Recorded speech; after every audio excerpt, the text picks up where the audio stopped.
Now, SFX Magazine, they spoke to Matt Reeves. Sex magazine? Yep. Wow. And they said, how are you doing it? How you doing it, brother? You doing it? You doing it on the reg, brother? Hell yeah, brother. They didn't even answer. They're just like, oh, yeah. brother. Yeah. You don't even have to say. We know. Yeah. You made the Batman. That movie's sick. He's sick as hell. Apparently, he's got to dig into the Batman too. He's got to dig into the epic story about deeper corruption, and it goes into places he couldn't even anticipate in the first one. What was important to me was we find a way to take these pop icons, these mythic characters that everybody knows, and translate it so that Gotham feels like a place in our world. It's meant to feel quite grounded. Apparently, it's never going to go fully fantastical. Until he completes a trilogy, and then they get another guy in, and then it's Clayface and Mr. Freeze all day. James Gunn said this week, and it was just a passing comment, that like if you made a Batman Superman movie, what would you call it? And he said he'd call it World's Finest or whatever.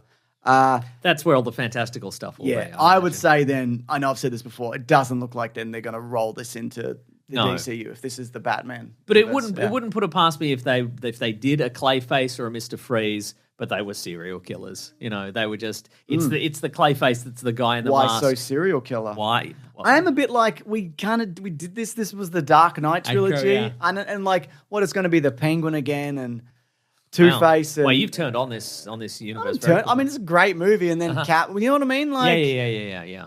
I don't know. I don't know. Yeah. Whatever. You can have different versions of everything. I don't actually know. Also, this week, speaking of tangentially related, the Batman news, Barry Keoghan confirmed you pronounce his name Barry Keoghan. I do? You do. Okay, thanks. Yeah, you do it. Yeah, that's right. He said, well done. Oh, did he? Yeah. Tell him I don't know him. Some people say it without the G, but he was like, no, I say it with a G. So. Tell him I don't know him. You want me to? Okay. Tell him when you see him next, I don't know him. Because, I mean, it would suggest, like, what he's saying there about you would suggest he wants to maybe be friends or something with you, and you're responding that you don't know him. Does he not know that I'm busy? You're not that busy. I'm busy enough. Where if he called me, I'll be like, I'm busy. I'd make an excuse if I didn't have something already on. All right, I'll tell him then. Like if I had to edit something or whatever, I just sure. watch a bunch of Wizard of Oz fucking movies for whatever reason. Sure, okay. Yeah. Yeah, don't worry about it. All right, I'll tell him. Okay. I'll tell him you don't know him. Oh, good. That's what I want him to know. All right. Is that all? Anyway, he said he might be the Joker. Is that what you were going to say? Yeah, he said no, it was mostly the pronunciation thing. Oh. But he did say, yeah, we'll see. We'll see about that. Yeah, I'd say he probably is. Yeah. Anyway, speaking of, Joker Folie Deux debuted at the Venice Film Festival. A Joker Folie Deux debut? You're going to love How this. How are the reviews for the Joker Folie Deux review? We'll get to that, but first we're going to talk about the length of the standing ovation. Oh, yeah. Now, for people who don't know this, you go to your Cannes Movie Festival, and the movie's on. Get on your feet. The movie finishes, you get on your feet. You applaud for an insane amount of time. A truly mind-boggling amount of time. One came out this week that was applauded for 17 minutes. Which one was that? I don't know. It might have been The Brutalist or something. Oh, is that the one that goes for like 4.5 years? Yeah, it's the one that they're like... It's the one that people are already reviewing by going, it's Megalopolis, but good. This is actually the thing that Francis Ford Coppola wanted to someone else did it, same year. Young guy who's talented. Yeah. He's not crook. That we know about. Currently. Mason, according to Variety, Joker Folie Deux. Oh, which is to say, folks, if it gets less than like movies, if 5 minutes is nothing. 5 minutes, like 5 minutes. 5 minutes, it means that Kevin Costner is there and they're obligated to do it. In real life, if you applauded for 5 minutes, your hands would be in pain and you'd be like, why are we applauding this long? This is crazy. Yeah. Have we gotten... Oh, is this the modern equivalent of that dancing disease where everybody got dance mania and they danced until they died? Are we going to clap until we die? This is crazy. That'd be bad. But in Cannes, if you applaud for 5 minutes, you just watched a real turkey. So how long did you watched a turd slide down that screen? That's right. You watched turd sliders. According to Variety, Joker got his groove back, received an 11-minute standing ovation. Okay, all right. And apparently I've got here, and nobody even checked their phones. I would have checked my phone. Yeah, absolutely. Unless they took it. The Hollywood Reporter, though, is saying that it went for 10.5 minutes. Wow. While Deadline timed it at 12.5 minutes. So... okay, wow. Somebody's starting the clock early there, aren't they? Great, yeah. Here's some reviews, though. You interested? Yeah, sure. The Rap's William Bibani praised the movie for being genuinely a little daring, genuinely a little challenging, and genuinely a little genuine.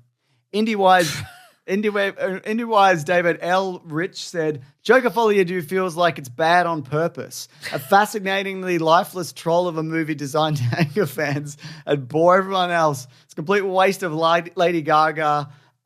Its complete waste of Lady Gaga is worse than any of Joker's crimes. The Hollywood Reporter's David Rooney says, narratively a little thin and at times dull. And Empire Magazine's Josh Nugent said, in a cinematic climate saturated by superheroes, supervillains, and even Jokers, there were 1.3 actors simultaneously in the role. Phillips Phoenix and now Gaga have fashioned a genuinely original narrative, even in its obvious magpie nest borrowing. Well, that's all great, but what does Rotten Tomatoes have to say? What is their figure?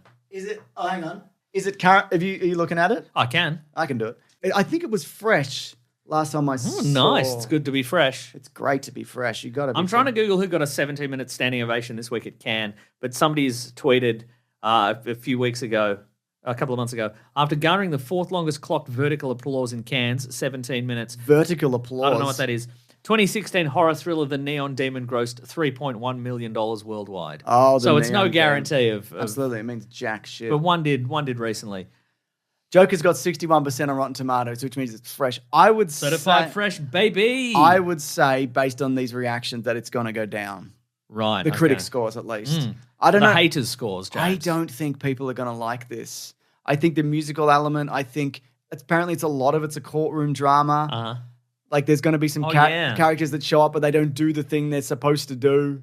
Yeah, not going to do any spoilers. Uh-huh. I think like Mr. Freeze isn't going to freeze anybody. Yeah, I think it's not going to fully commit to the musical element, and that will annoy people, but it will also be too much of a musical for other people. Yeah. I think this is going to not be received well. It was Pedro Almodovar's movie this week that got 17 minutes. That's too long. What is it? I don't know. Yeah, but it did though, didn't it? Wow. There's cool people involved, I think. So. Are you excited for Joker too? Yeah. Yeah. Yep. Yeah? Yeah, man. All right. Yeah. Just try not to go in like a hater. Okay. Try. Okay. You don't have to. I'll try. You can hate. I'll try. Yeah. Yeah, great. You know what? It's apparently pronounced can. Who cares? Yeah, I know. Who cans? Oh, yeah, it's Pedro Almodovar's new movie has Tilda Swinton and Julianne Moore in it. So there you go. Very good. What I was going to say is what Cannes needs is for somebody to create an incredible movie that is worthy of their insane applause. Oh. You know, just all you have to do is make an incredible movie. Easy. And then when people start applauding, you're there. Yeah. The movie's ended and they've started applauding. You can feel it building. And then just go, guys, stop. Shh. Or just walk out. Just leave. And then the spell will be broken and people will be like, oh, we don't have to do this. This is stupid. You're right. Yeah. You need a true visionary. You need a visionary. That person sounds like it could be you. I think it might be me. I mean, you could make a good movie. Yeah, I'm making that remake of Turd Sliders. You know? A remake already? Yeah, that's right. Yeah. That's what we do now. You know? It's broken up into 40 parts for TikTok. Oh, that's really good. Yeah, that's right, yeah. All right, should we talk about the movie we're talking about this week? Yeah, let's do it. All right.